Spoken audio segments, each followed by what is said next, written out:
안녕하세요. 예술과 영화를 기독교적 관점에서 새롭게 재해석하는 시간. 영화평론가 최은의 영화 이야기, 스크린 속에 우리 삶이 있다. 두 번째 시간입니다. 오늘도 흥미로운 이야기 전해주실 영화평론가 최은 선생님 모셨습니다. 어서 오세요. 안녕하세요. 네, 그리고 함께 공부할 수진 씨, 인영 씨, 원구 씨 반갑습니다. 반갑습니다.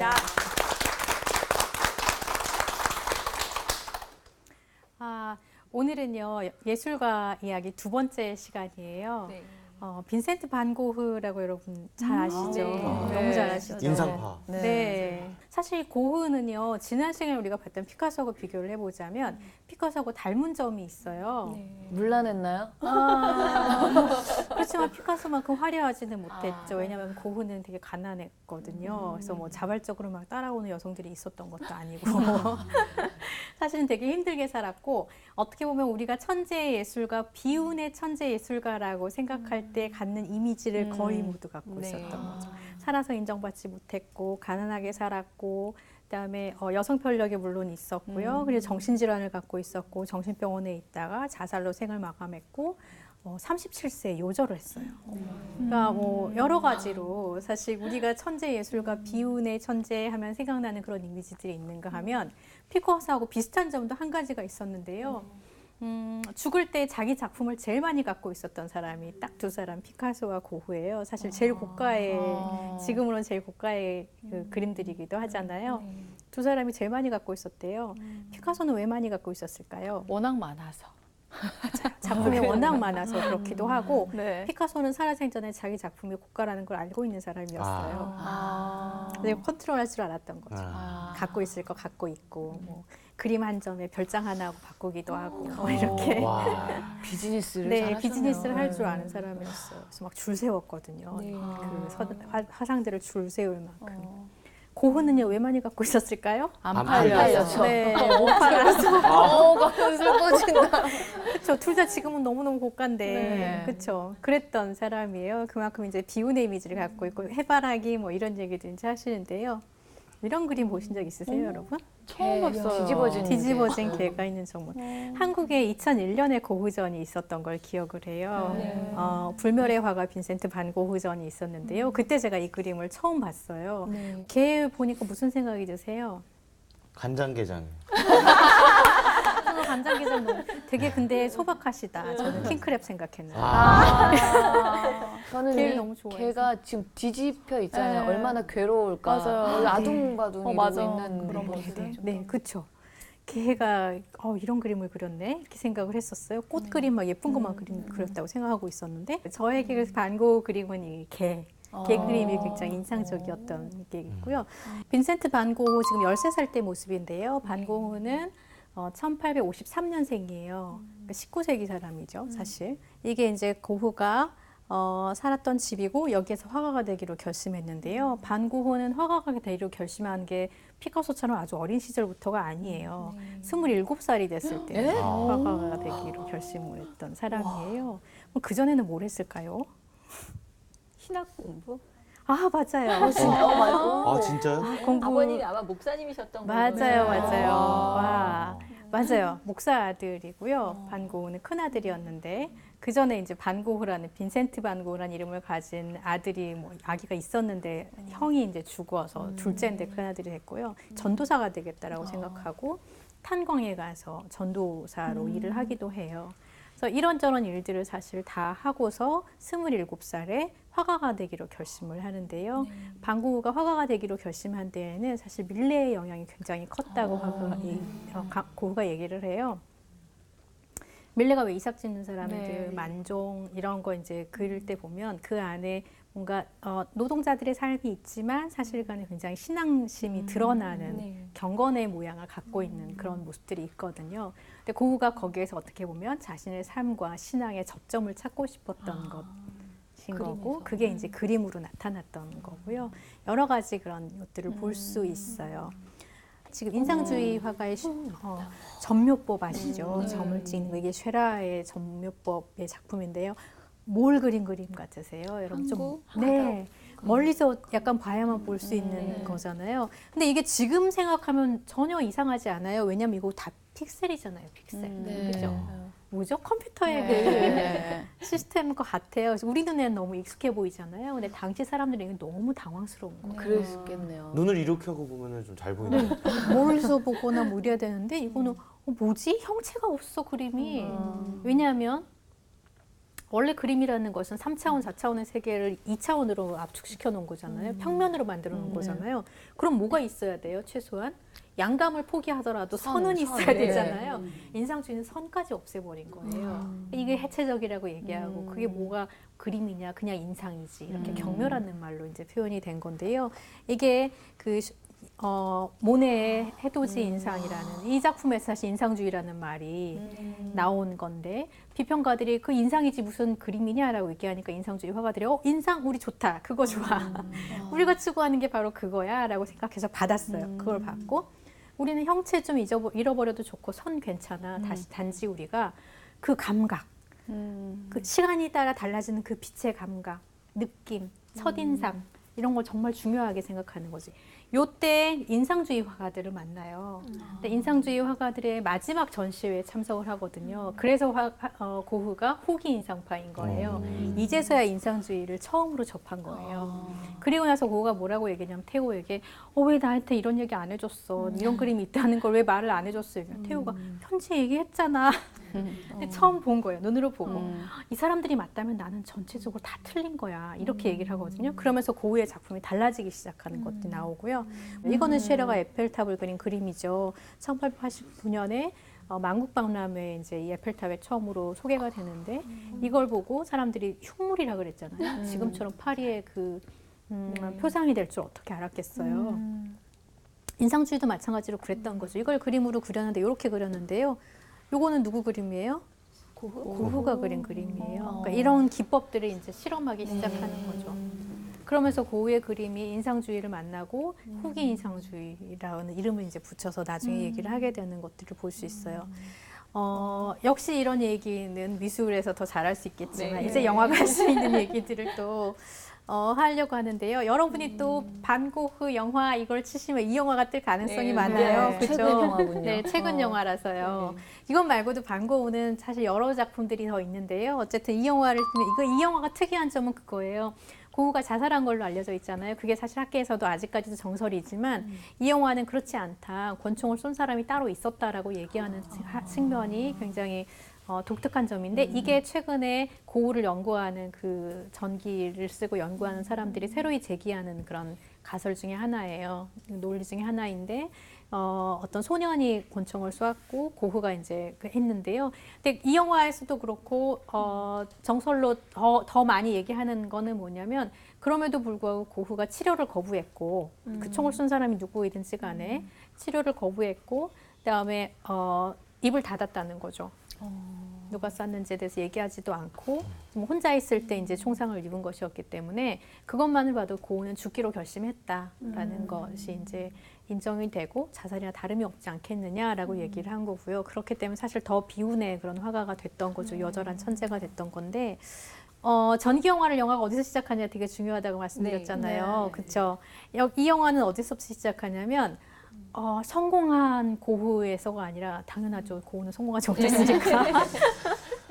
실패에서부터 시작해요. 실패. 근데 어디서부터 실패냐면 지금 이 장면은 이런 그림들을 그렸잖아요. 그림을 그리기 전에 고흐예요, 사실은. 그러니까 벨기에 탄광 전도사로 가던 1878년 뭐 이쯤 이제 전후로 얘기를 하는데, 근데 이 영화 시작할 때 뭐 어떻게 하냐면요, 고흐가요 목사를 뽑는 그 뭐라 그래야죠, 과정에서 탈락을 해요. 근데 뭐라 그러냐면 이 사람 무슨 말 하는지도 모르겠고 말도 어눌하고 재주가 없다, 말재주도 없고 사실은 인정할 만하지 않다라고 얘기해서 탈락을 시키거든요. 그런데 고흐가 사정을 하죠. 그래도 나는 이 일을 하고 싶다라고 얘기를 하니까 그럼 벨기에 한번 가볼래? 그래서 이제 가게 된 거죠. 전도사로 갔는데요. 여기서 고흐가 아까 보셨던 이런 장면들 어디서 많이 본 것 같지 않으세요? 예, 예배 그림 속의 그림. 예배당 장면. 저는 우리 교회에서 본 장면 아닌가? 그렇죠. 이런 장면들이 이제 영화에 나와요. 사람들이 막 보니까 자기 얘기 듣는 것 같지도 않고. 싱크로율 100%인데. 그렇죠. 이런 장면들이 나와요. 너무 지쳐 보이고 힘들어 보이는 거죠. 도대체 왜 그런? 그다가 한 사람이 막 나가요. 쫓아나가요. 도대체 왜 그러는데요? 했더니 아, 내가 의도는 당신이 무슨 의도인지는 알겠지만 우리를 위하는 것도 알겠지만 사실은 도움이 한 개도 안 된다라고 얘기를 하는 그 탄광이 노동자가 나와요. 그래서 이제 탄광에 가서 지하에 가서 이제 같이 작업을 하면서 고흐가 인생을 배우기 시작하는 거죠. 그리고 신학을 거기서 새로이 배우게 돼요. 그러니까 정말 이 사람들에게는 고통이 있구나. 고통이 있는 사람들에게 고흐가 설교를 한 내용이 그런 거거든요. 욕망을 버려야 됩니다. 뭐 이런 얘기들을 하는데 사실 고통 가운데 있는 사람에게 욕망을 맞아. 버리라는 것이 과연 무슨 의미가 있는가 이제 이렇게 귀에 안 들어오죠. 회의하기 시작하는 네. 거죠. 그러면서 직접 그 사람들하고 새벽 4시에 나가서 일하고 그리고 돌아와서 가진 것들 다 나눠주고 옷도 나눠주고. 근데 아까 그 첫 장면에 보셨잖아요. 벨기에 성직위원회에서 이제 감찰을 나온 거예요. 잘하고 있나 하고 왔는데 보니까 뭐 옷도 누더기 같이 입고 있고 아니 월급은 다 어디다 쓰고 이렇게 살고 있냐라고 뭐라고 얘기하니까 당신들이 그렇게 사는 거는 이런 게 신앙이 아닌 것 같다라고 막 얘기를 하니까 의도는 알겠지만 이렇게 얘기를 해요. 다시 말하면 고흐는요. 성직자의 생활, 신앙생활을 열심히 하고 싶어 했지만 그쪽에서 뭐라고 그래? 의도는 알겠지만 이러면 성직자의 품위를 떨어뜨린다라고 얘기하고 당신이 이런 방법으로 하면 우리가 제명할 수밖에 없다 이렇게 얘기를 합니다. 이쪽에서는요. 당신의 의도는 알겠지만 외부에서 우리 도와준다고 많이 왔지만 사실 도움이 한 개도 안 된다라고 얘기를 하는 사람들이 있는 거예요. 어디에도 속하지 못한 모습이 첫 장면에 이렇게 첫 에피소드에 드러나는 부분이죠. 고흐는 결국 쫓겨나요. 성직에서 쫓겨나요. 그래서 이제 이 전도사직도 못하게 되고 돌아와서 그림을 그리겠다고 하고 그린 그림들이 이런 그림이에요. 사실 우리가 알고 있는 고흐의 해바라기 그림, 별이 빛나는 그림, 아롱아롱한 예쁜 그림 이런 거 아니잖아요. 그죠? 고흐의 초기 그림들은 이랬어요. 밀레의 그림 같은 느낌. 일하고 있는. 예, 일하고 있는 사람들, 노동자들, 그죠? 이런 그림들이 이제 영화에 계속 등장을 하고요. 요런 거, 그죠? 요런 그림들. 감자 먹는 사람. 이런 그림 사실 여기서 고흐가 얘기하는 게 이런 손 같은 거 굉장히 중요하게 얘기를 하거든요. 이게 밥 먹는 손이지만 사실은 어떤 손이냐면 노동자의 손이라는 거, 노동하는 손이다. 이 손 정말 중요해. 그리고 이 얼굴 되게 중요한데 이게 누구냐가 중요한 게 아니고 이 사람들의 표정을 봐라고 얘기하죠. 사실 고흐는 이때 인상주의를 접하기 전이었지만 이미 인상에 대해서 고민하고 있었던 거예요. 내가 무엇을 그릴 것인가? 어떤 그림을 그릴까? 그래서 이런 그림들을요 자기 어머니한테 선물하려고 그랬는데요. 여러분 사실 이런 그림들 집에 걸어놓으라고 하면 어떠실까요? 꺼려질 것 같아요. 안 걸어놓죠. 고급건지 고급인데요? 알면 걸겠지만 고급건지 아니면 걸어놓는데. 천하의 반고흐면 걸겠지만 맞아요. 우리 아들이 이렇게 이런 그림 그려가지고 엄마 갖도 하시라고 하면 난 싫다 이거 아는 사람도 아니고 그렇죠. 이런 거예요. 그게 누군데? 나 그런 그림 싫다. 얼굴도 지저분하고 뭐 그게 뭐니? 난 싫다라고 얘기할 만큼. 근데 고흐는 줄기차게 이런 그림들을 굉장히 중요하게 생각하면서 그렸던 거예요. 그 왜 그러냐면 고통을 그리고 싶었던 거예요. 그리고 고통 속에 아름다움이 있다고 봤어요. 이 노동자의 손이 투박하고 너무 힘들어 보이지만 사실 이 투박한 아름다움을 그리고 싶었고 가장 이 농부답게 그리고 싶었다는 거예요. 예쁘게가 아니고. 열심히 일하는 모습을 그냥 농부답게 멋지게가 아니고 이게 이제 고흐가 하고 싶었던 건데 고흐는 우리 천재화가 비운의 천재화가라고 얘기하지만 사실 천재라고 하기에는 뭐 그림도 늦기 시작했을 뿐더러 사실 본인이 갖고 있는 그런 어떤 재능을 인정받는 것도 아니고 여러 가지로 정말 우직하고 미련하게 그림을 그렸던 사람이거든요. 정말 그리고 싶은 걸 그렸던 사람이거든요. 이런 얘기들을 이제 하고 있는데요. 이런 그림들이에요.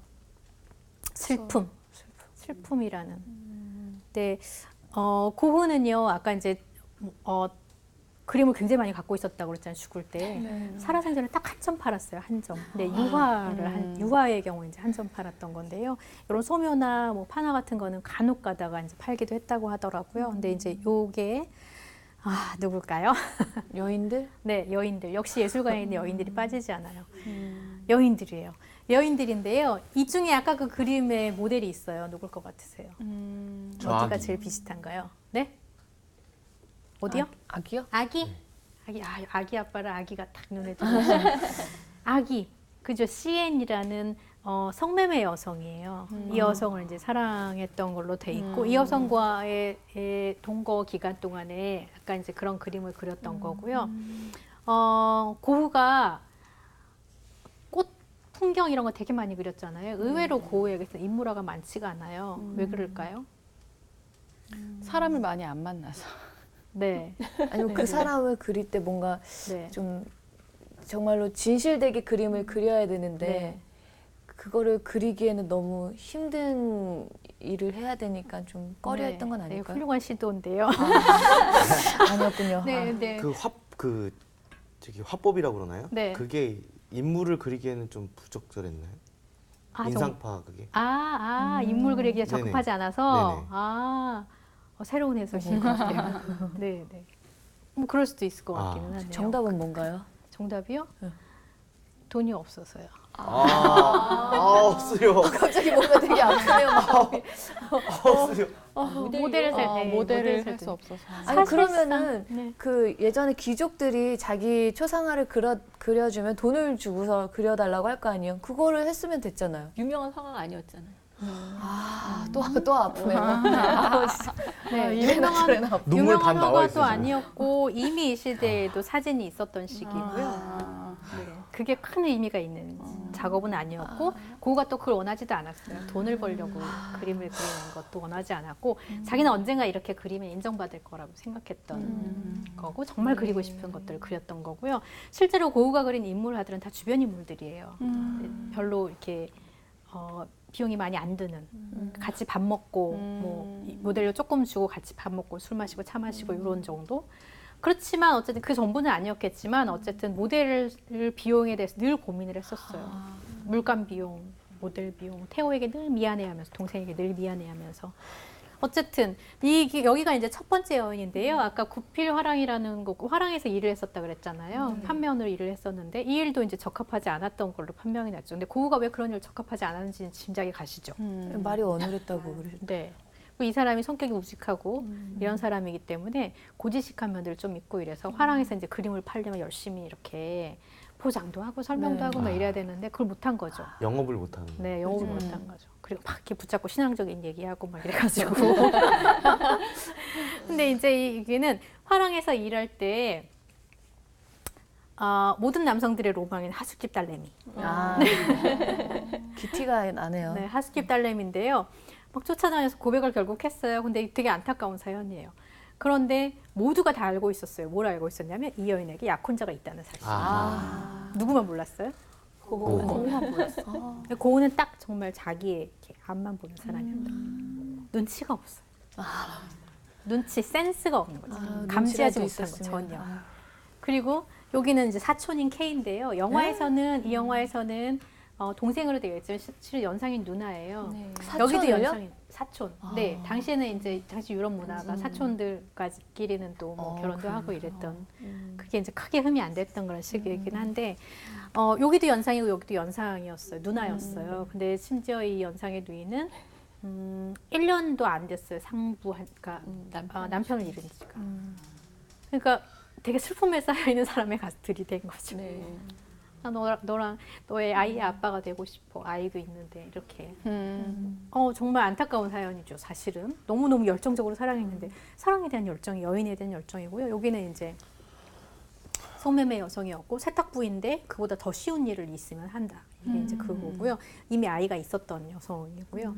한동안 동거를 해요. 이 시기에 굉장히 행복하게 살았던 걸로 케이도 이제 이 CN도 얘기를 하고 아까 그 그림들도 그리고 모델도 했었던 사람이고 이 여성은 무려 옆집 누나인데 10살의 연상 누나예요. 옆집 누나. 옆집 누나. 근데 이제 이 집에서 반대를 해가지고 또 이것도 안 되고 여기는 카페 여주인, 몽마르트에 있는 카페 여주인이고요. 요 5명의 여인이 이제 알려져 있는 여성들인데요. 이 여성들이 그래서 공통점은 뭔 것 같나요? 고우의 여성들의 공통점. 짝사랑. 네. 뭔가 이루어지지 않을 종류의 사랑, 난관이 너무 많은 종류의 사랑, 그럴 수 없는 종류의 사랑. 그리고 또 하나는 연민이 있는 것. 사람에 대한, 그러니까 아주 화려하고 물론 자신의 처지가 그래서 그랬을지도 모르겠지만 아주 화려하고 뭐 지적이고 뭐 모델이고 막 이런 사람들을 사랑했던 피카소에 비하면 사실은 이제 고흐는 굉장히 훨씬 시선이 낮은 곳에 가 있었다는 걸 보여주는 그런 대목이기도 하죠. 네. 이런 여성들의 모습이고요. 이 영화가 다루고 있는 이제 사촌 K의 모습이고 이렇게 마치 인상주의 그림의 한 폭 같죠. 이 영화의 특징 중에 하나는 또 그거예요. 이 당시만 해도 1956년이니까요. 이 당시만 해도 고흐가 지금처럼 엄청나게 대단한 그런 화가 지금만큼은 이 당시에도 굉장히 유명했지만 그랬을 수 있어서 사실 이 영화에 나오는 그 크로즈업에서 나오는 작품들은 진품들이에요. 어. 근데 전무후무한 일이고 지금까지도 이런 일은 있을 수가 없어요. 왜냐하면 진품들, 그 가치 있는 진품들을 그렇게 그러니까 영화 조명 아래 내놓을 수가 없거든요. 이거는 이제 반고 박물관과 유족들과 이런 사람들의 협조에 의해서 만들어진 그런 영화라서 진품들을 볼 수 있는 이것 자체로도 하나의 그림 같지 않으세요? 네. 그렇죠. 이런 것들이고요. 이게 이제 CN이라는 진품인 거네요, 그러면? 아, 이런 거는 아닐 가능성이 있어요. 크게 이제 어. 그림만 쫙 보여주는 그런 게 있거든요. 정확하게는 잘 모르겠는데 이건 이제 그리는 중이잖아요. 네. CN이고요. 요때 이제 이 탄광에서 전도생활 마치고 와던 그 이후이기 때문에 고우가 여기 나오는 대사가 이런 대사가 있어요. 이렇게 말해요. 성직자들이 보기에는 우린 죄인이겠지. 그죠? 왜냐하면 결혼도 안 하고 동거하는 거고, 그렇죠? 성매매 여성이고 도덕적으로 문제가 있다라고 생각할 수 있는 우린 죄인이겠지. 고우가 근데 이렇게 얘기해요. 그런데 사랑하는 게 죄일까? 사랑을 필요로 하는 게 죄일까? 그리고 또 하나 덧붙이기를 사랑 없이는 살 수 없는 게 죄일까? 이렇게 질문을 해요. 어떻게 생각하세요? 고흐가 믿음을 표현하는 방식 중에 하나였던 것 같아요. 네. 그림과 여성들에 대한 것과 그래서 끊임없이 추구하는 것들이 있었던 거죠. 뭔가 내가 믿는 신앙은 뭔가, 나의 믿음은 뭔가, 나는 그걸 어떻게 표현할 수 있을까? 피카소가 하나님이 세상을 창조할 때 다양한 방법들을 다 사용했으니 나도 그렇게 할 수 있어라고 얘기했다면 고흐는 뭐라고 얘기를 했냐면요. 이 세상은 신이 그린 습작 같아 이렇게 얘기를 해요. 실패작 같아, 습작 같아. 모든 걸 다 잘 그릴 수는 없었겠지. 뭐 이런 식으로 이제 얘기하는 고흐에게 쓰는 편지. 네. 그만큼 고통스럽고 뭔가 실패감이 느껴지는 순간이라는 얘기를 하는 거거든요. 그리고 나서 이제 고흐가 아까 말씀드렸듯이 인상주의를 만나고 나서 아를로 가는데요. 아까 그렸던 그림들 보시면 되게 어둡고 네. 뭔가 그 안에서 고통을 표현하면서 고통 속에서 아름다움을 찾으려고 했던 것이 그리고 어떤 표정과 삶의 어떤 다른 모습들을 보려는 것들이라면 아를에서는 이렇게 그림이 화려해져요. 이제 우리가 알고 있는 고흐. 그죠? 네. 우리가 알고 있는 고흐. 저는 이 그림도 전시 때 봤는데요. 이 그림을 보면서 되게 마음이 이렇게 편안하고 좋아지는 게 뭐냐면 사실 우체부 롤랑씨인데요. 고흐가 이제 아르레 정착할 때 도움을 줬고 실제로 테오하고 편지 교환을 그렇게 많이 하고 편지 안에 돈 보낼 때 꼭 전달해 주던 반가운 엘리야의 까마귀 같은 할아버지였을 텐데 이 아저씨를 그리면서 중년의 아저씨를 이렇게 예쁘고 사랑스럽게 원고 씨가 보이는 것 같아요. 네. 네? 뒤에 막 꽃 이런 거 사실 이런 거는요. 네. 이런 꽃이랑 이런 배경의 단순화 이런 거는 일본 회화의 영향을 굉장히 많이 받았어요. 고흐도 그때 그렇고, 당시에도요? 네네 인상주의 화가들이 고갱도 그렇고 일본 회화에 굉장히 매료된 회화와 판화에 그래서 그런 것들이 그림 안에 굉장히 많이 넣었거든요. 그런 영향이 있지만 일단 애정이 없으면 이런 그림 나올 네, 수 되게 없는 사랑스러운 오체부 아저씨처럼 보여요. 네. 사람에 대한 애정, 여기서 만난 친구들을 정말 소중하게 여겼구나라고 생각하는 건데 이게 이제 여러분이 아시는 그런 그림들 노란지, 밤의 카페 테라스, 네, 카페 내부 이런 것들이고요. 이렇게 그렸던 이제 거라면 요거는 어딘지 아시겠죠? 방고의 영화에 나오는 장면 제가 가지고 왔는데 네. 아르레 자기 방을 이제 이렇게 그린 거고요. 아르레에서 이제 만난 사람 중에 하나가 고갱이죠. 아까 말씀드렸듯이 고갱은 사실 여러 가지로 고흐와 다른 사람이었지만 또 다 유사한 가치를 갖고 있었던 측면도 있었기 때문에 그리고 고흐는 한편으로 고갱의 자유분방한 생활과 열정 이런 것들을 굉장히 동경하는 입장이었대요. 그래서 테오에게 계속해서 이제 고갱이 여기 왔으면 좋겠다. 고갱이 왜 안 오지? 뭐 이렇게 얘기를 하고요. 실제로 테오가 화상을 하고 있었기 때문에 고갱은 테오의 덕을 보고 싶었던 것도 있었던 거예요. 고갱이 이때 빚더미에 있었고요. 그래서 고갱의 그림을 파는데 테오가 도움을 주고 그다음에 테오는 당시에 결혼을 하려고 하고 있었던 그런 시기이고 여러 가지 이유가 맞물려서 이제 고갱을 여기로 보내요. 동생이 이제 형이 혼자 있게 내버려 두지 않고 고갱을 보내서 같이 우리 형하고 있어 보라고. 근데 이제 2달 만에 가죠. 같이 있었던 시기는 딱 2달밖에 안 되지만 이 두 사람이 서로에게 미친 영향은 굉장히 큰 것으로 알려져 있어요. 네, 이 고갱이 이제 이렇게 이런 일본 회화 보시죠. 네. 이렇게 이때 이미 이제 이거에 매료되어 있던 것 고갱의 모습이고요. 고갱하고 고흐가 이제 싸웠던 얘기 굉장히 일화로 유명하지만 그래서 고갱은요 마지막에 고흐가 죽었을 때 한 20명 남짓하게 사람들이 모여서 장례식을 조촐하게 치르는데요. 그때도 안 와요. 근데 그 전에는 화해까지는 아니지만 편지 교환이랑 그림 교환을 한두 차례 하면서 그래도 편지는 이제 썼던 것으로 나와 있는데 그리고 이제 요런 관계들이 그래도 끝까지 불편한 관계로 남았던 걸로 알려져 있는데요. 두 남자.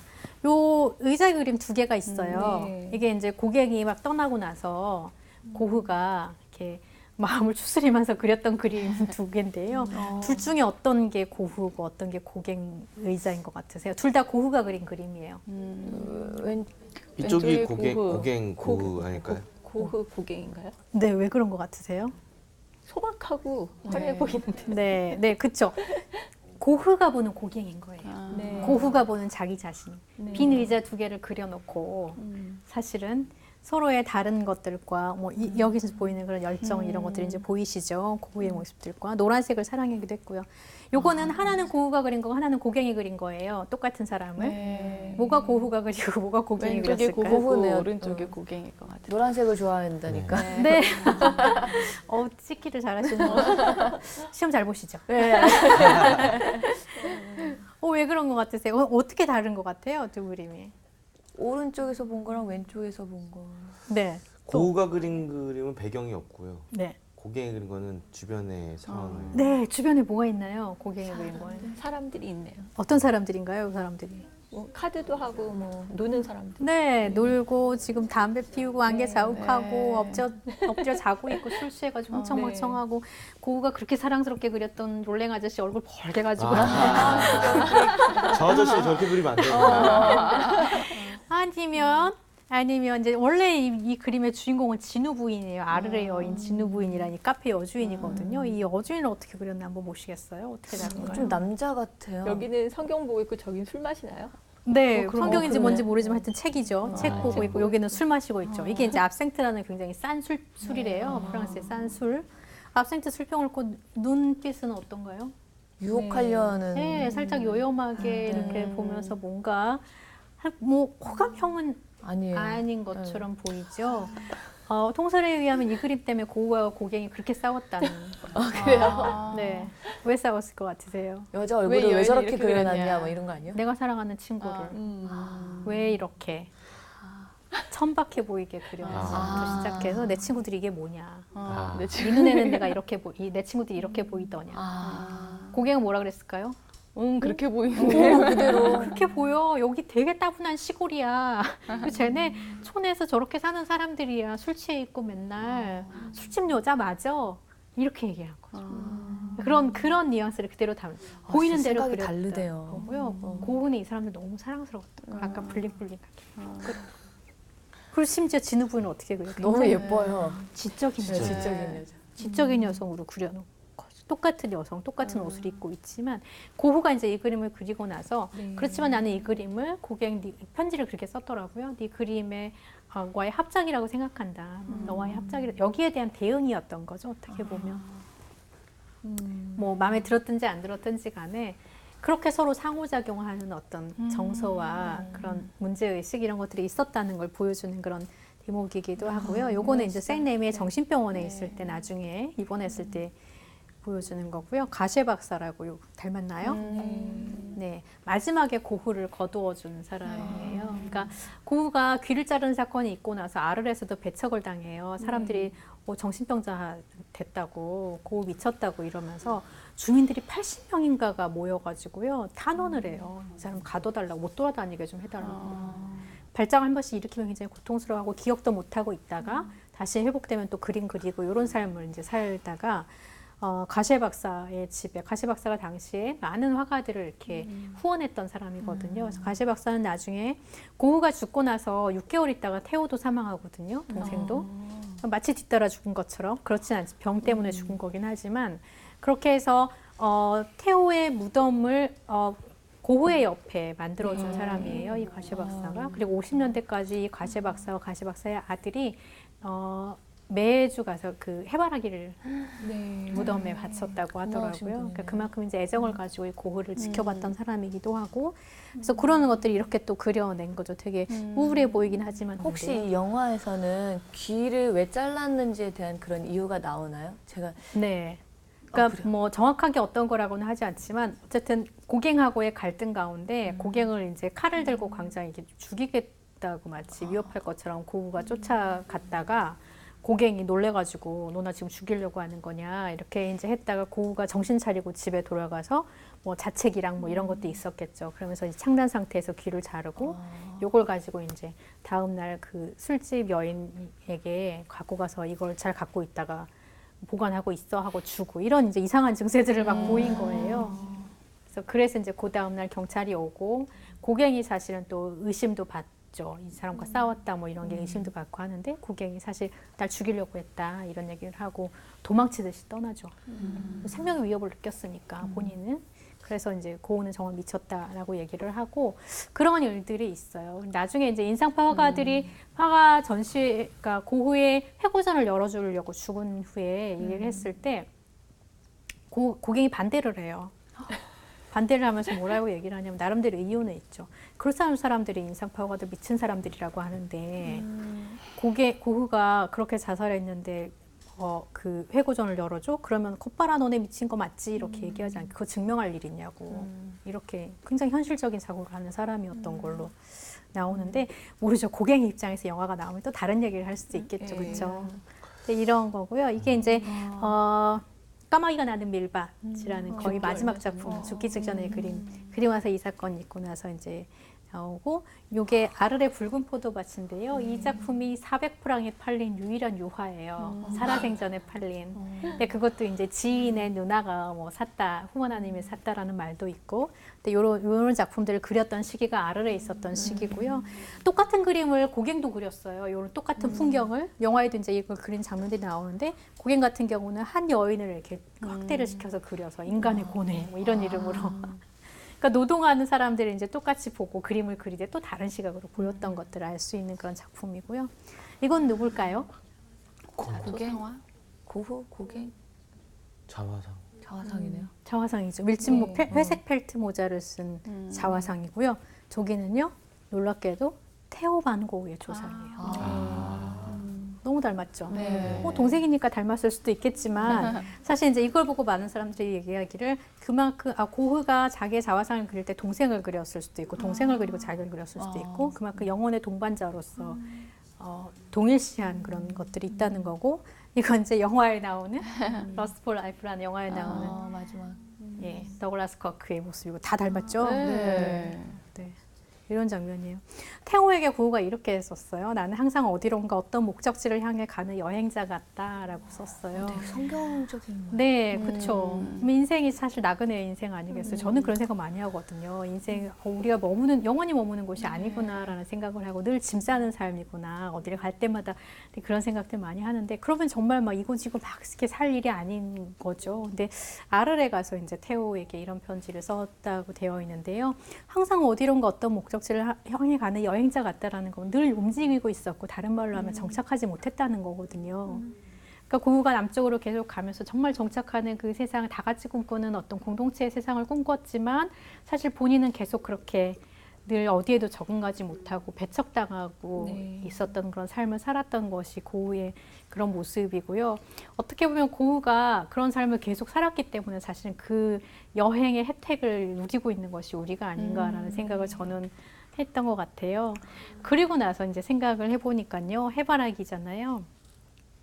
이거 뭐죠? 자고새가 있는 밀밭, 나는 밀밭이거든요. 자고새가 있는 밀밭. 고흐의 그림은요, 항상 움직이고 있어요.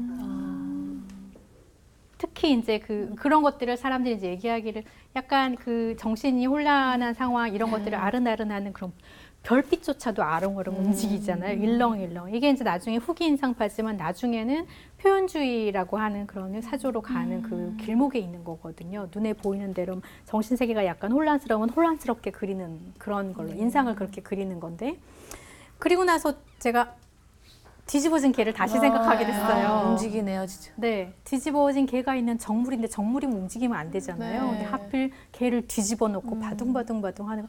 아, 고흐가 이렇게 살았구나. 고흐가 이렇게 정말 애쓰면서 움직이면서 끊임없이 움직이고 있었던 사람이구나. 그게 바로 고흐의 열정이구나. 러스트였고 욕망이었고 열정이었구나라는 생각하게 되는 그런 대목이었는데요. 그러고 나서 생각해 보니까 이 해바라기도요. 그냥 해바라기가 곱게 있는 해바라기가 아니에요.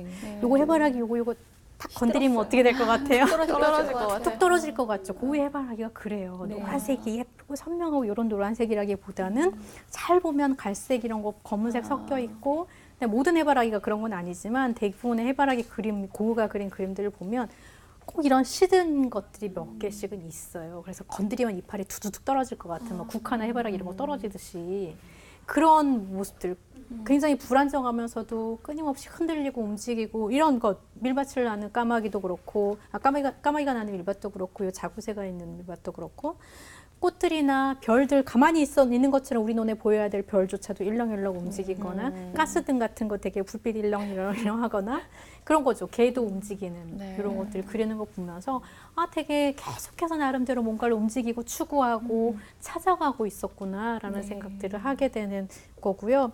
또 하나 이런 것들이 이런 움직임을 갖게 된 것들 안에는 입체감이라는 게 있거든요. 이제 이게 유화에서는 임파스토 기법이라 그래가지고요. 뭔가 이렇게 덧붙이는 덧하는 거 있잖아요. 덧칠하는 원래 거. 반죽된이란 이탈리아 뜻이래요. 임파스토가 반죽 질감 있잖아요. 네. 덧붙여진 거 주물주물한 그 느낌, 양감이 느껴지도록 하는 것인데 저는 고우의 그림에서 느껴지는 그 질감은 이 양감이라기보다는 움직임이에요. 네. 왜냐하면 수없이 붓질을 해야지만 나올 수 있는 네. 종류의 입체감이거든요. 그 두께라는 것이 사실은 고우같이 물감을 아껴야 되는 사람이 또 있었을까요? 그죠? 그런데 아낌없이 그렇게 근데. 했던 거예요. 모델료는 낼 수 없었지만 그래서 꽃 막 이런 거 그렸지만 계속해서 움직여가면서 덧붙여가면서 추구했던 것이 과연 뭐였을까? 네. 뭐를 찾아서 그렇게 움직였을까? 그런 생각들을 하게 하는 고흐였던 것 같아요. 그래서 이런 이 영화가 다루고 있는 고흐의 모습은 실패한 고흐이지만 사실 우리가 왜 고흐의 그림을 보면서 아, 예쁘고 편안하고 이런 느낌 본인은 너무 힘들었는데 네. 사실 가장 힘든 시기에 알을과 생내미에서 그린 그림들을 사실 우리는 제일 좋아하잖아요. 네. 붓꽃이며 뭐 이런 것들, 꽃, 해바라기 뭐 이런 것들 그런 그림들을 왜 그렇게 고흐의 그림이 밝게 빛날 수 있었는지 이런 걸 생각할 수 있는 그런 시간이었던 것 같아요. 저는 이 영화를 볼 때마다 그런 생각이 들고요. 이런 영화를 보고 또 전시를 보니까 영화의 장면들하고 겹쳐지는 것들이랑 뭐 이런 것들이 더 의미가 있었던 생각이 들었어요. 네. 네, 저번 주에 이제 피카소와 정말 대비되는 그런 내용인 것 같아요. 네. 여러분들 궁금하시면 저번 주 CBS 앱을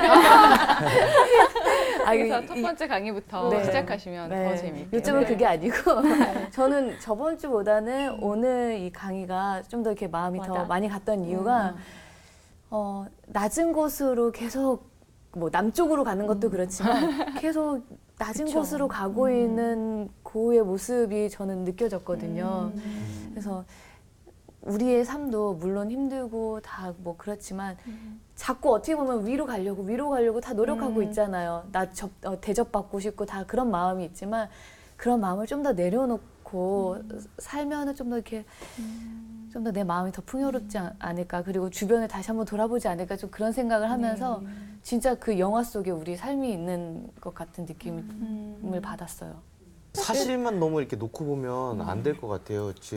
그 신학을 하신 분이 왜 자살로 죽었을까 이 생각을 처음에는 했거든요. 근데 이제 얘기 듣다 보니까 뭐 자살이 아닐 수도 있고 타살이 아닐 수도 있고 이걸 내가 판단하고 그쵸. 그걸 그렇게 하기는 아닌 것 같고요. 그리고 이제 고흐의 그림을 보다 보니까 그 상대방에 대한 이해가 돼요. 자기의 시선 같아요. 네. 뭐냐면 되게 다 이쁘게 그렸잖아요. 다 되게 착하고 예쁘고. 근데 그 사람의 고흐가 바라본 시선에서 그랬다는 건 고흐의 인생에서 그 사람들은 그런 사람들이었던 거잖아요. 어떻게 보면 뭐가 진짜고 뭐가 가짜인지는 모르겠지만 네. 어떻게 믿느냐가 좀 더 중요한 것 같습니다. 고객님처럼 그릴 수도 있는 거고. 지난 시간에 이어서 오늘은 고갱이 이상한 사람이 되는 매 회마다 한 명씩 잡으시나요? 처음에 그 꽃게 뒤집어진 그림으로 시작하셨잖아요. 우리가 뭐 고흐랑은 다르지만 고흐의 삶 속에서 우리의 모습들을 조금씩 발견할 수 있어서 막 몸부림치는 모습이라든지 내가 추구하는 가치를 위해서 살아가려는 그런 모습들을 발견할 수 있어서 의미 있는 시간이었던 것 같습니다. 너무 짠했어요 오늘은. 개인적으로. 네. 먹먹하네요. 네. 먹고요. 차라리 미워할 수 있으면 편하지, 그렇죠? 저처럼. 네, 오늘 강의 여기서 마치겠습니다. 다음 시간도 기대되네요. 다음 네. 시간에 뵙죠. 고맙습니다. 감사합니다. 감사합니다.